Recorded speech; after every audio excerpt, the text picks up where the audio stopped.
oluli very meaningful, olina amakulu agamanyi okugamba ngu amata gatahatwa lwagatahasireho atakagatahatahog tagatahata obwagatahata amata agagata kandi amata obwokumara gata tosobola kwongera okagayooramu.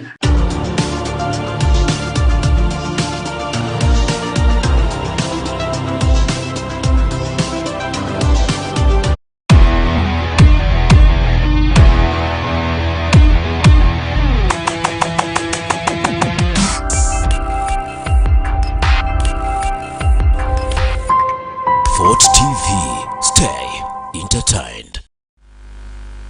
Good morning, everyone. Listeners of Fort TV. Today it's a Tuesday.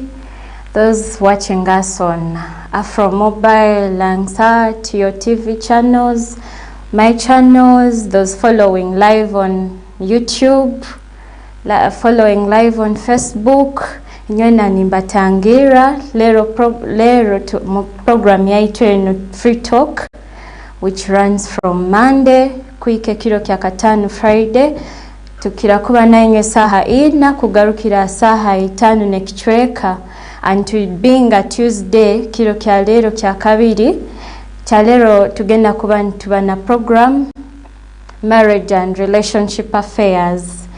Chalero mu studios twina the usual omuntu tukira kuba nawe usually tasoboire kuba naito kiro kya lero mu studios. I'll be taking you through today the program Marriage and Relationship Affairs. Amabara banyeta tugonza NAUME empako yaitu amoti. So today I'm going to be talking about communication in a relationship and marriage. Communication is something that we all do right from start. No mwana muntu wakuba nakyazarwa nawa communicating obwaba nachura nikimanyisa nti omwana aine kyakwetaaga borora yachura muno orundi enjare murumire obundi akwenda kusensa arunda esensire enkali ali uncomfortable orundi obosanga bwaba nayonka akaiguta muno nosanga aina mulinga koramwe naisana nka kusindika ibere rundi nayihaho orundi bwakuba atali mu mata ogenda kurora natera mami rundi na aina mulingo fesa gikora. So communication is something that we all do, and when it comes to a relationship and or marriage, it becomes something so very, very important, because in this case we are dealing with people who are so close. It is a closer relationship, it is a closer bond, communication between friends, communication between family might not be that vital, but then when it comes to marriage and a relationship or a relationship, in this case this is a bigger bond enu ya mani muno kandi na communication kiri kintu kya mani muno habokuba through communication embaza kiri kintu tukusobora kufuna muntu sharinga feelings zaitu ekintu kyokwetaaga ekyokunihira mu relationship different forms ina mlingo ogenda kuba no manyisa mu muntu right from the start. Haliyo forms ezikwaokana za communication just before omuntu na relationship yodina takatandikire. Still communication is something very obvious. Omuntu most cases aba saija nibo bakira ku initiating a relationship.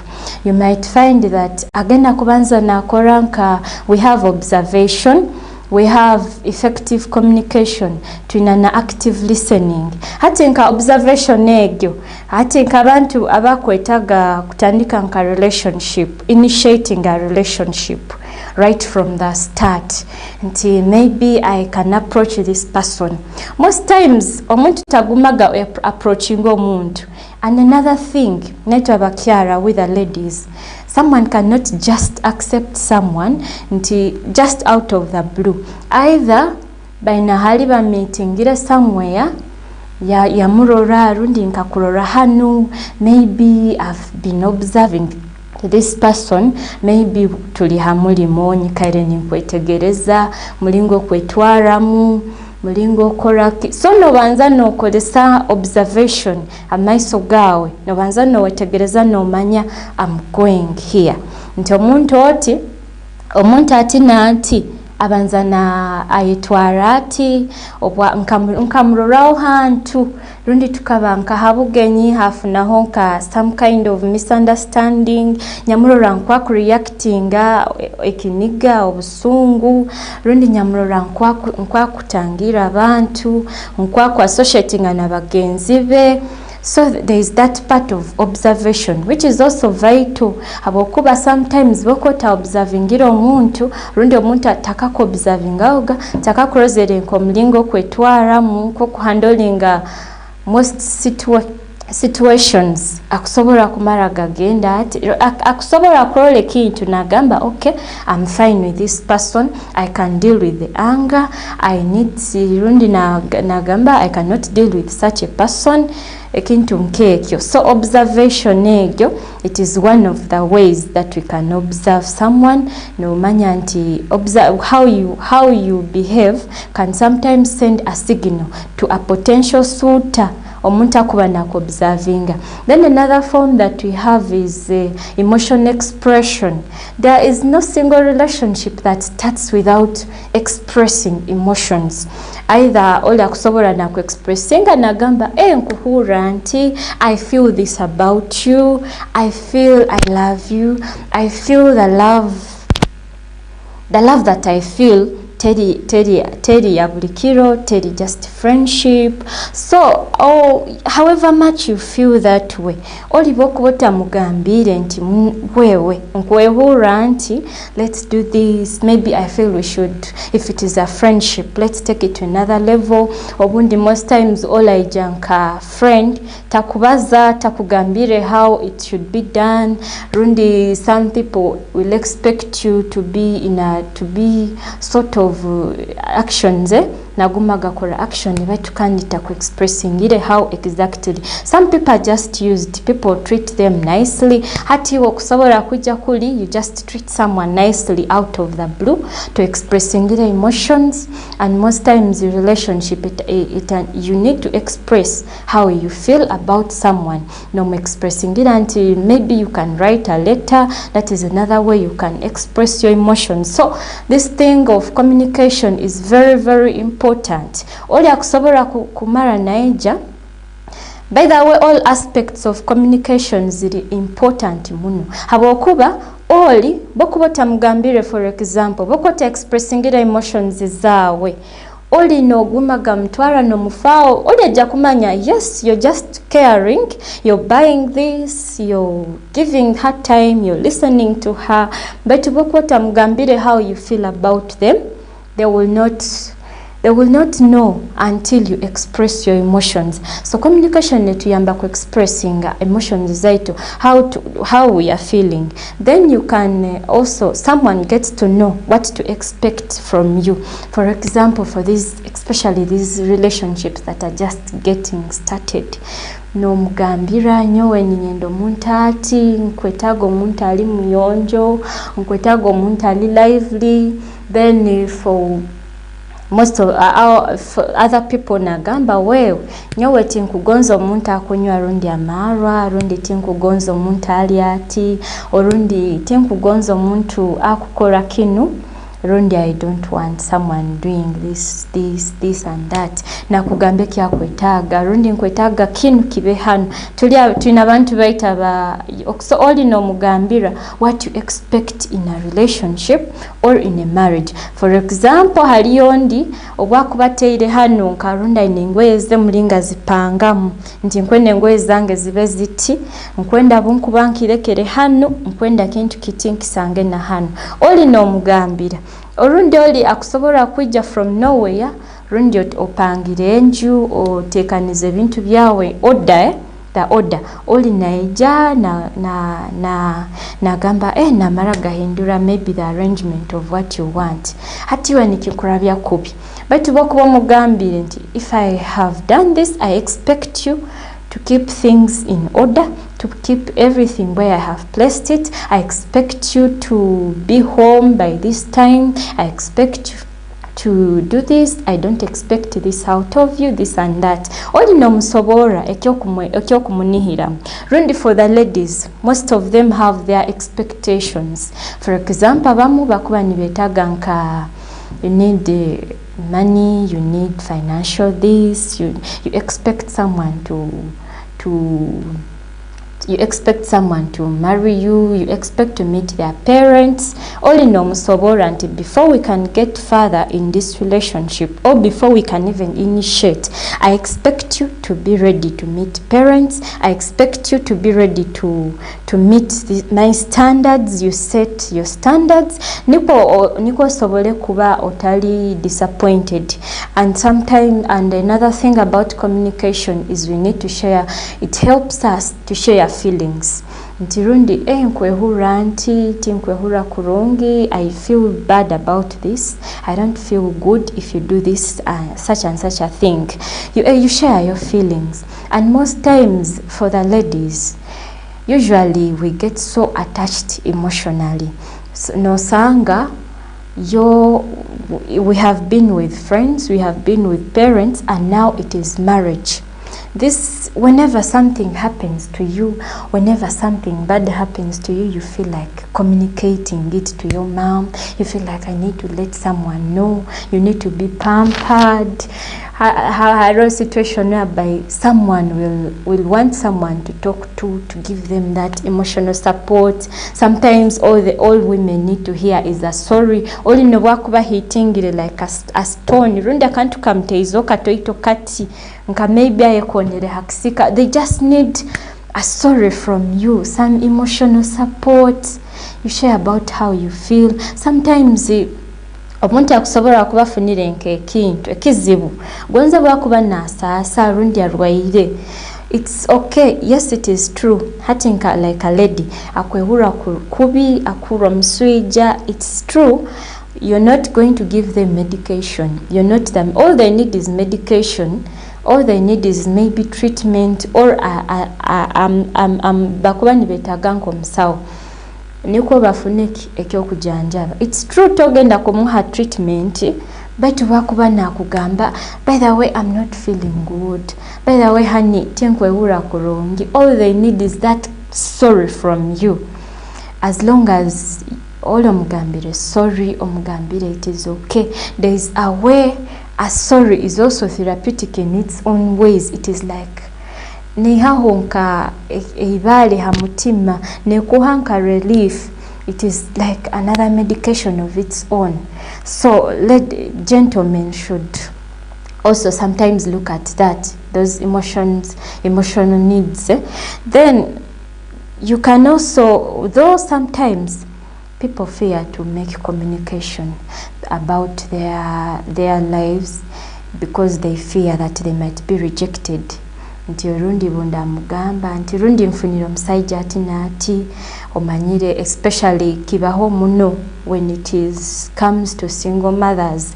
Rundi omuntu akazaaraho o omuntu ogwo akaswerwaho, they have been divorced and they are looking for a new partner. They would want to start a new relationship.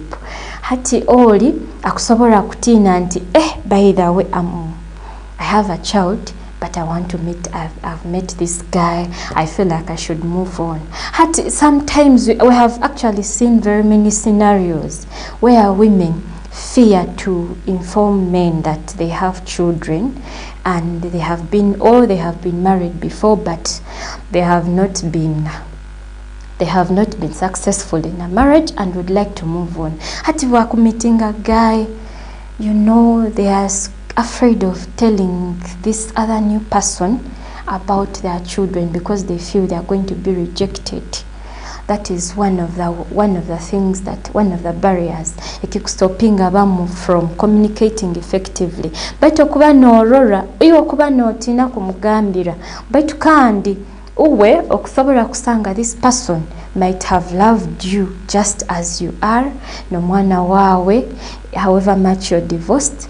Abandi nibatiina about maybe their HIV status, but kandi no, because they are fearing to get rejected, but kandi no sanga, it is better to tell someone about your fears. When you're getting into a relationship, it is just better to be very open, take away that fear to be rejected. Habokuba, you will always find that other person who will want you. I've seen people with in such scenarios. They have children and they are married to other people. They find love. I've seen a scenario where a woman had children. She had over 2 children, and he ended up getting things didn't work out. She wanted to get into a relationship with someone, but things did not work out. So yatina kumugambira nti abana bange nina y'abaana, something of that kind. So abana nkabo, by the way, when you fail to communicate n'abaana nkabo bakuba tortured emotionally. Habokuba single mcharo ni yagambira omusajja, actually akabana agenda koraki, he was fine with a woman having children. Habokuba kamugonza muno nosanga failure of her to communicate kikatalibaniza omwana. Habokuba omwana takusobola kurora nyina, takusobola kuba with that kind of love. So sometimes abantu batina communicating because they fear to be rejected. Orundi batina kubihizoli no sangoli rundi pati nogo omugonzebwa ainamu ku buchafu, rundi ainamu bugara takwenda kukora. But kandi you feel this person should be sort of hard working so that mukikole ham. But kandi olina atina kumugamba haba kuba akutinira kim akutina kumubihiza nti rundi ajja kumuleka, but which is not. You need to communicate. So some of the things that stop us from communicating, which lead to poor communication sometimes, haroho. Usually you look at relationships, having a relationship as a most times obuzibani zitandika, even marriages obuzibani zitandika fresh, most especially the young ones. You wake up to that good morning texts, hello, how was your night, now checking out how have you eaten, what was for lunch and all that. Then even at night na making sure good night agibalisa gisindikire, such things. But sometimes nororanti after some time that kind of fire, that kind of passion, that excitement and that joy, you see again anekendera, and bakuba nekendera sometimes habaheki kubiretereza. There are some causes of poor communication, things like stress at work, rundi oli aba stressed mu life, rundi aineke kumutalibaniza, rundi taina sente, sometimes milimo ne bane stressinga, but sometimes habayeke kutalibaniza, or rundi the form that you're using to communicate. Just like I said, we have different forms. We have what we call active listening and effective communication. You need to be open to your partner. You need to be open and honest. You need to be honest about whatever you're telling that person. Then nawe you need to give them time. Active listening. Currently is a challenge of maybe this digital world, no sanga anti all the time all yali have ya ebindi. Someone, you're in a room, you're 2 people, you're with your lover, but someone is on phone, WhatsApping, another is also on phone. Runula akugeza okubaza nke kintu batoli takifiroho, rundi tamhaira tension ne kumara. You're not actively listening. We need to listen actively. Oli nomha time bakuba nabaza tokwetaga interrupting, especially when you're resolving things like conflicts. Communication is something that is so vital. You need to listen to your partner nomuhulirize kyakugamba, bakuba ina ekikumutalibaniza, runda ine kyakwenda kubaza naiwe, aine kyakwenda kugamba.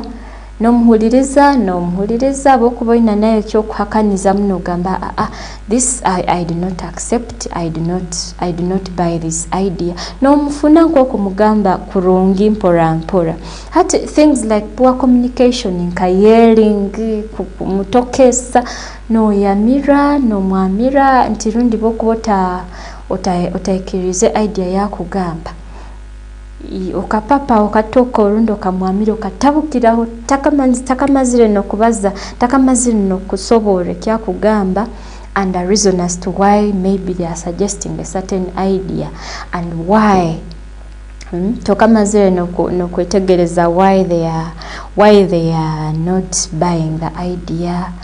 All in all, you're just yelling. Hati yelling egenda kusindika a bad signal nakuli.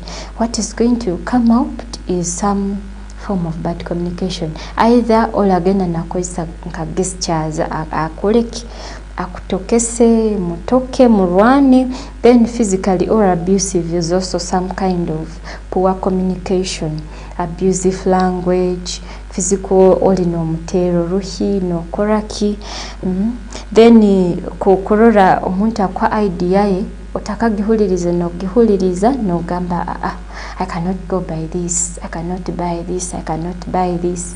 You need to just nicely rebuke them bakuba baine ekintu kibakozere hati nko orundi na attention oli akubaza hakintu tomuhaira attention tomufiireho akusobora ekintu tokupenga attention tokifiireho tokihaire bwire oli busy oli mukora ebintu bindi, so that can also disturb, it can also be a bad form of poor communication which can result into some dangerous things like some consequences ebikuruga mu poor communication.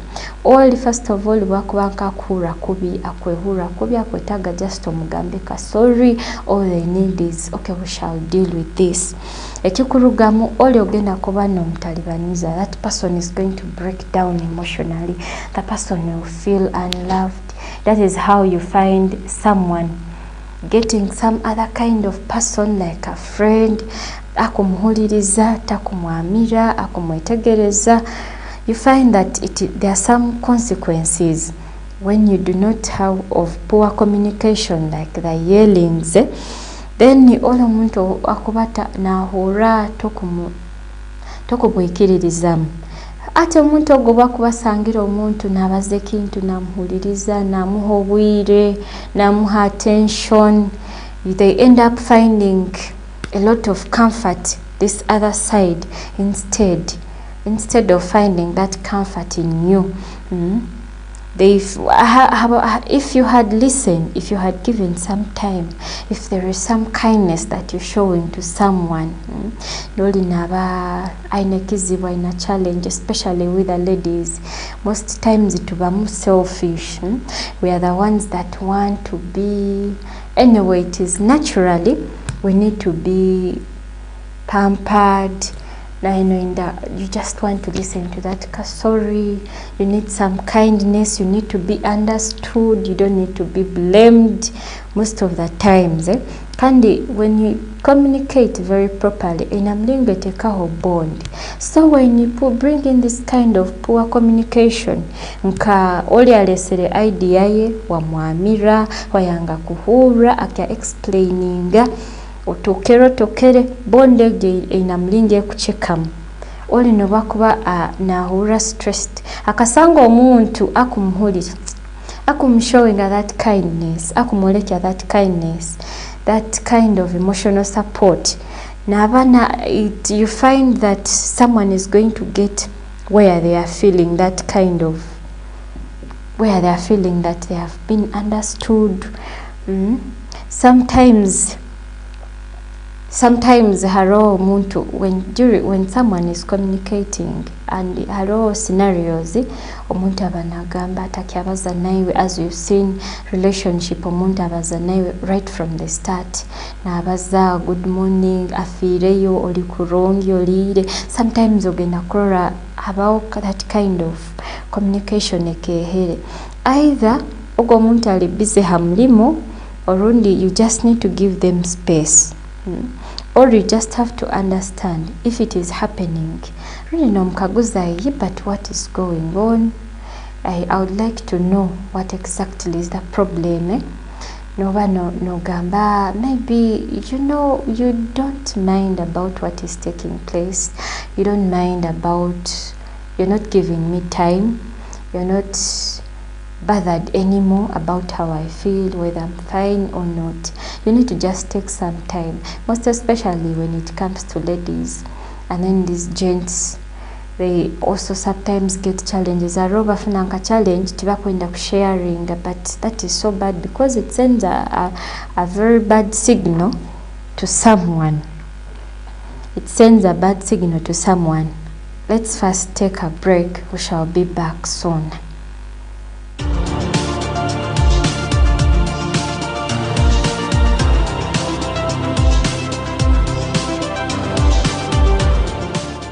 Bagira orufumu olwabayisenku rwitwe oluli very meaningful, olwina amakuru ag'amaanyi okugamba ngu amata gatahatwa rwagatahasireho, ata kagatahatahoga tagatahata obwagatahata amata agagata kandi amata obw'okumara gata tosobola kwongera okagayoramu.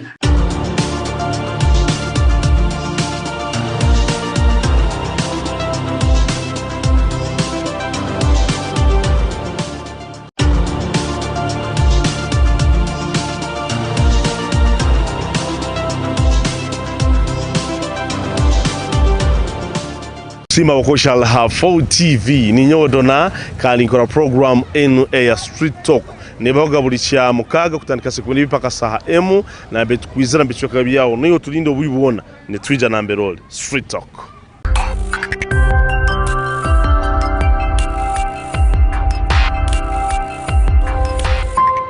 Fort TV, stay entertained.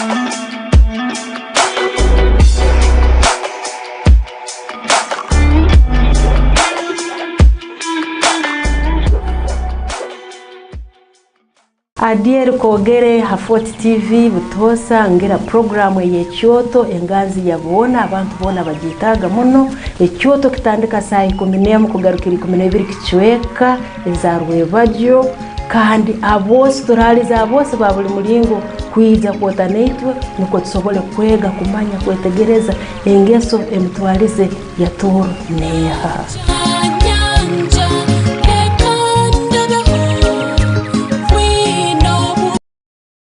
Real and proper Mr. Ben Ganta, and you're locked into Western Connect every Sunday from 2 to 4 p.m. And you're with Fabric Kiss. You don't know you go. Gun talking a bill, no bag of long talking at this. Straight. Fort TV, stay entertained.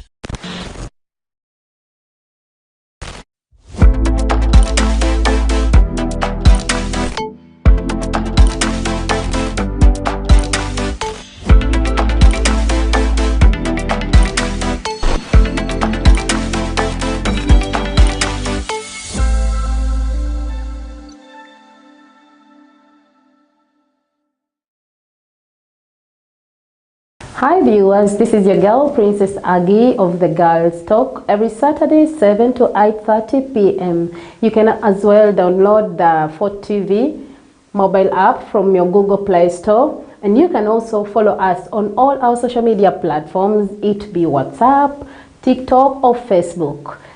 Fort TV, stay entertained.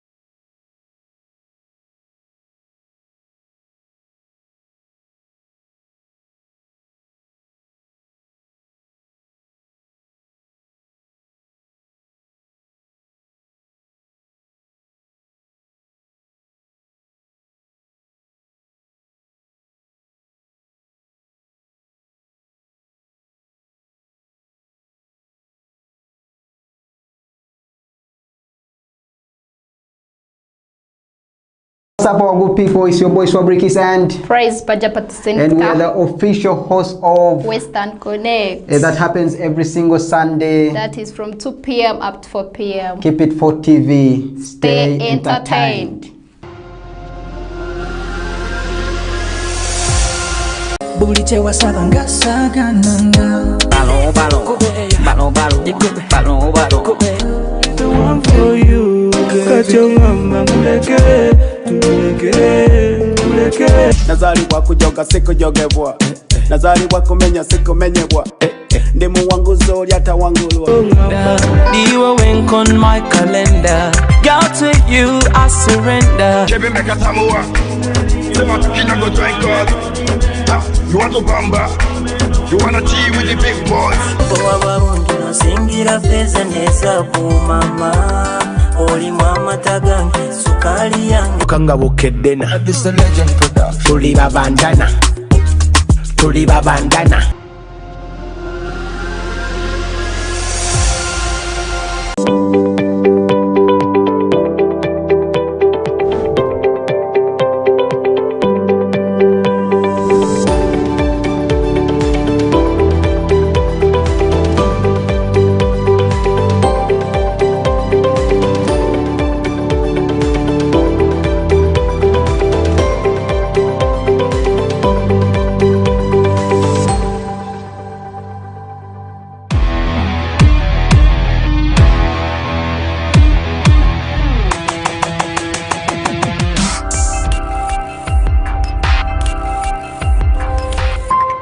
Fort TV, stay entertained.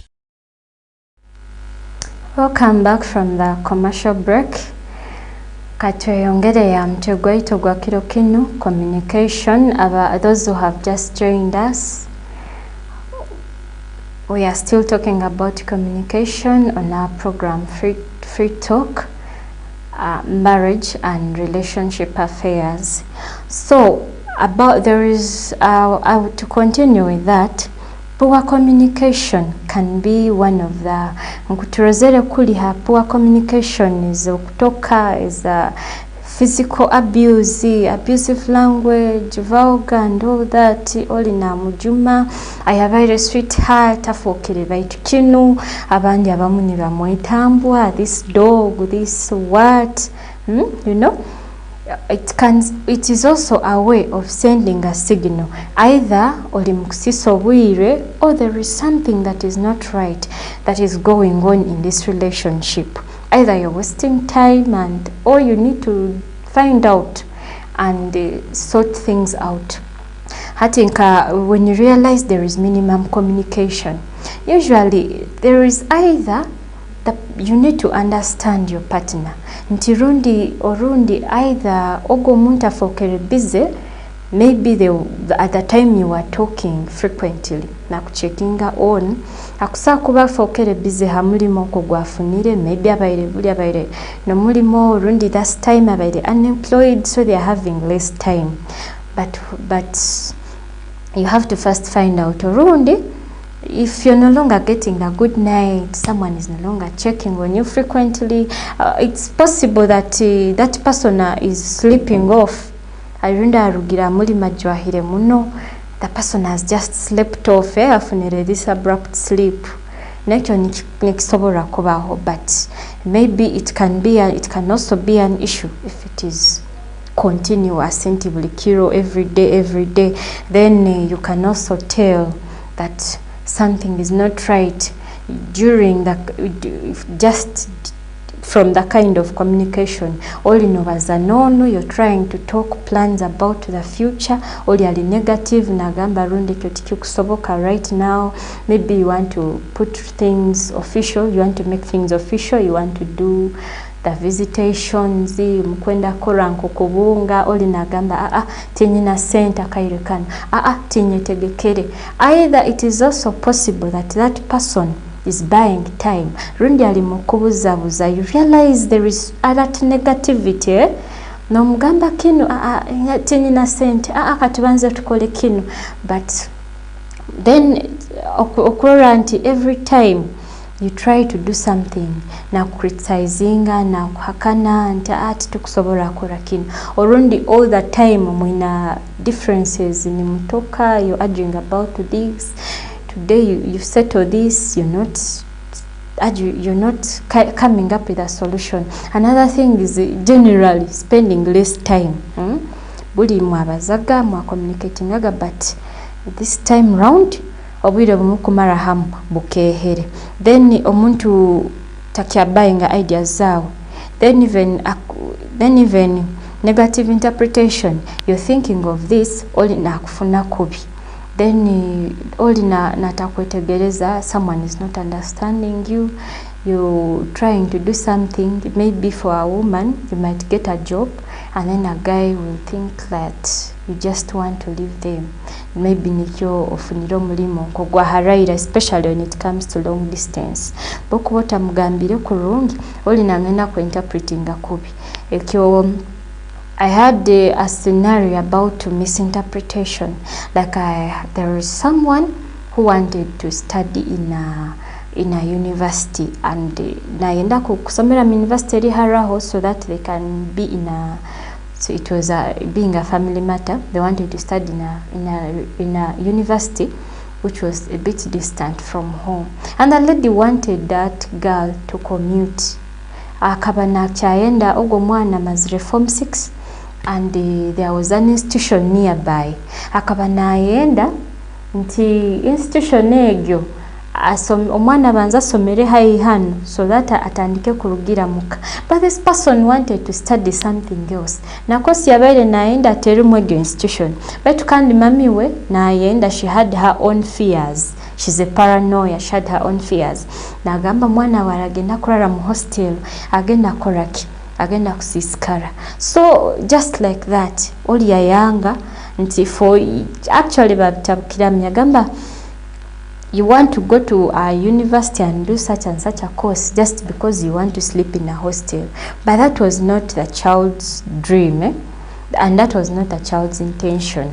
She preferred something else, and the mother was just wanting this. So there was that kind of misinterpretation due in her. She wasn't able to explain to the mother and all that. Hatuwe mami we ya misinterpreting anti you want to sleep in a hostel, abukubo kwenda kusiskara and all that. So then for a relationship, it is very important to share whatever you're thinking about, what is on your mind. You inform your person nti rundi I'm planning to do this and this, I'm planning to build a house, and but how? We all expect to have houses and all that. Oli akozere business tamusoboleire aina sente ze za harubaju tabalize. We've heard of men having businesses na bakyara nikibamu oli nabana ka business ke aside tabalize takozereki, especially in a relationship. It can happen in a marriage, but now in a relationship, we expect most times to plan together, share ideas.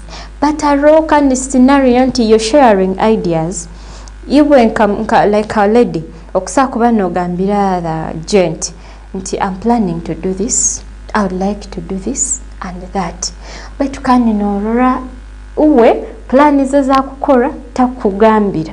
Akumara gakora plan runda akozere nka business takugambire, and it is sort of a relationship that you believe is going to end up into a marriage. But you observe this person is no longer telling you what is on their mind. Takugambire, maybe you know what, let's do this business, let's try to get money like in such a way. When akorebe takugambira. The work bafunire kizibu most times taija kugambira, but you realize that maybe he's easily telling that to someone else. You don't know much about him. The person is not opening much. You cannot tell a lot about what is on their mind. Most times this sends a signal until that person is not willing to share what is on their mind with you. There is also a possibility that this person is not does not intend to have that kind of bond. Takwetaga that kind of strong bond. But in a relationship that you're planning, that you believe is getting into a marriage, you need to communicate, because it creates that kind of bond. Oli naekara updated, naekara namanya anti, you've not provided this, you've not done this, maybe you'll not take a girl out because you're saving money for this, you're doing this, you just keep someone updated. Another thing is this verbal, non-verbal is also something that is so important. Things like tone, things like gestures. Sometimes noro muntu na frowninga face, sometimes tone, that tone, tone, you can feel a negative, that kind of, that non-verbal communication form. Things like tone can help you know whether someone is fine or if there is some kind of tension in the relationship. Hati nkatone obalize no muntu nabaza, you can sense a negative tone. You feel that negative energy in that person. Body language, all inogezaho, you try to touch someone, they don't need to. Those are some ways of telling those kind of red flags. And by the way, someone that though if it is happening, you can try to find out why your partner is not talking, why your partner is communicating less. Someone has been talking to you for some time. If you're interested in a relationship, in a marriage, you can find out. Nomtera nomgamba hati, especially it's most common in long distance relationships. Men are fond of getting some other people that keep them busy. Now sanga maybe omchara fought, the other one is in Mbarara. If you're interested in settling things, you can first of all understand them. You feel that patient, try to understand what has happened. Why?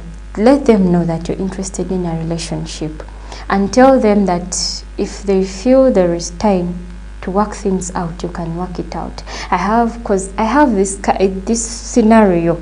Men, even night abakyara, we have this scenario of bobo otali interested in someone, no omugamba, you know what, I'm busy, but what I know is communication is something that people who love each other do.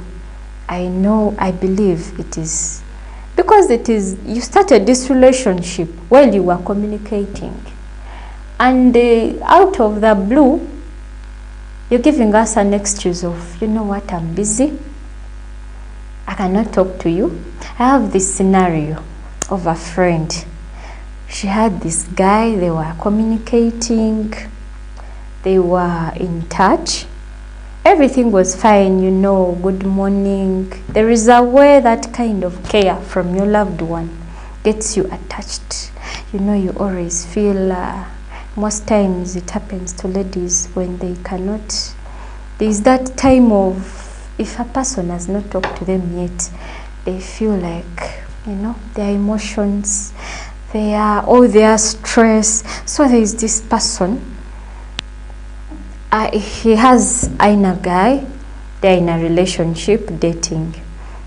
They were always in touch, the guy always cared, good night, you know, this and this, let's plan on this. Atom saijo gwafuna mulimo haraira distant. During that time, omusaijo byabaina kyagendayo. Akaba very normal.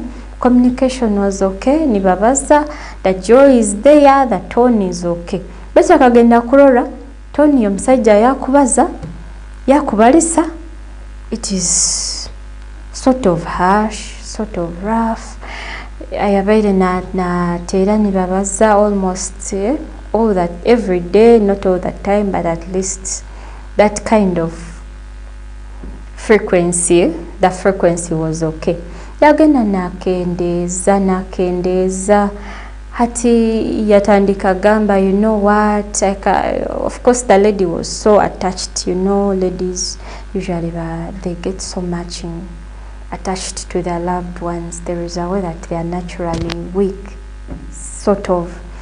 So wafoka bad dishes in love.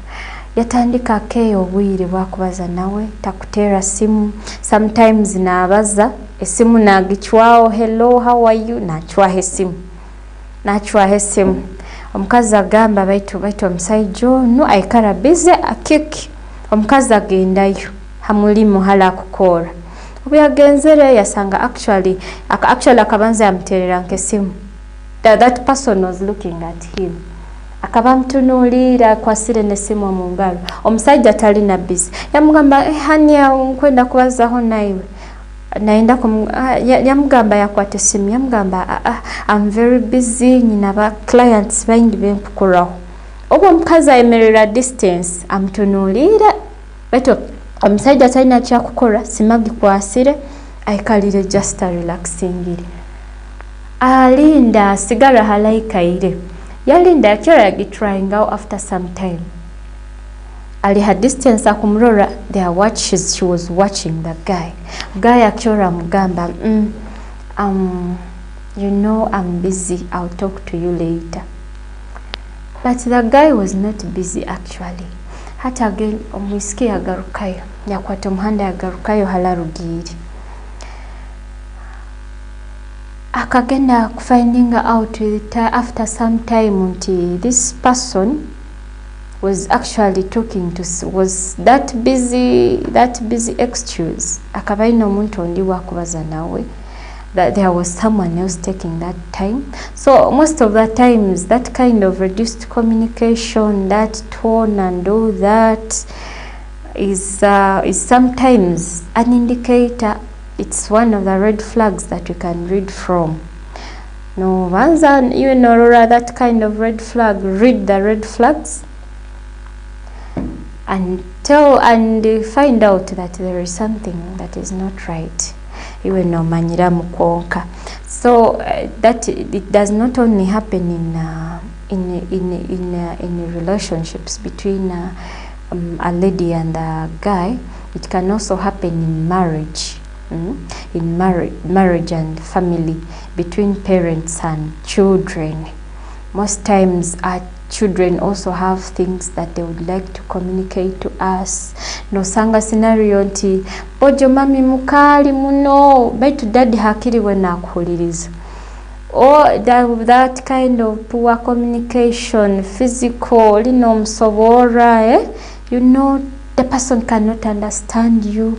But most times it's that kind of thing whereby a parent, one of the parents is more approachable than the other. Sometimes no sanga anti kikutalibanize because these children are going to avoid you. First of all, the children are going to avoid you because they cannot express their emotions. Either emotion expression egyo.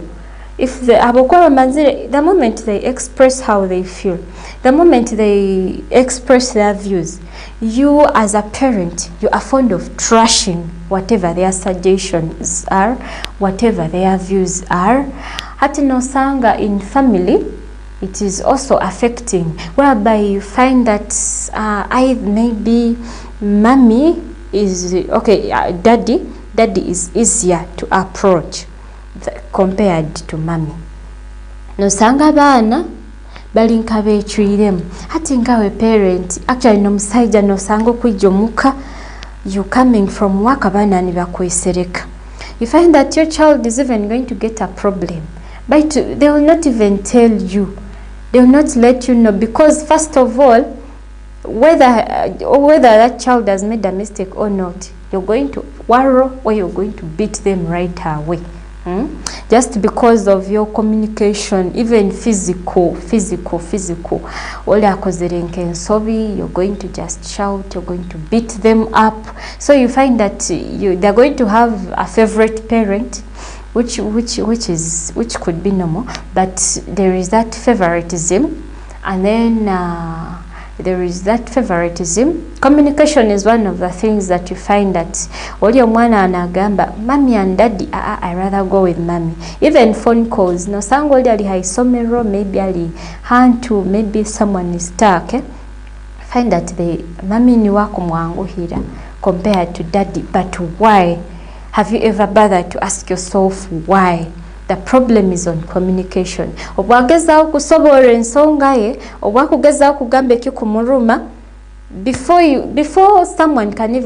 a child can even finish with whatever they are telling you, you're already jumping into conclusions, you're already quarreling, you're already reading punishments. Ono mwana bakwa nakusobora kintu, that person will not come back to you. Nobakwa afunire kizibu kyamaani ajagamba I cannot tell such and such a problem to my mom because of your communication. Either okubamira muno, okubatokera muno, orundi you're physically, that physical, you know, these facial expressions that you're giving them, you know, will push away a child from that kind. So you find that in a marriage, sometimes there is that favoritism, and there is that kind of all children by Karaniba finding that solace in one of the parents, and one parent feels left out. So as parents also need to work on that, when on the communication between the children and their parents. Give them time, listen to them, and know that. Thank you so much for listening. Those following on Facebook, those following live on YouTube, YoTV, Afromobile, Langstart, my channels, TVE Uganda, and your channels, those following on the Fort TV media app. Thank you so much for following.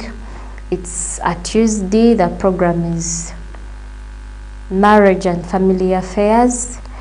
At Ugonza NAUME, I've been taking you through. We meet tomorrow on Women Experience. Thank you.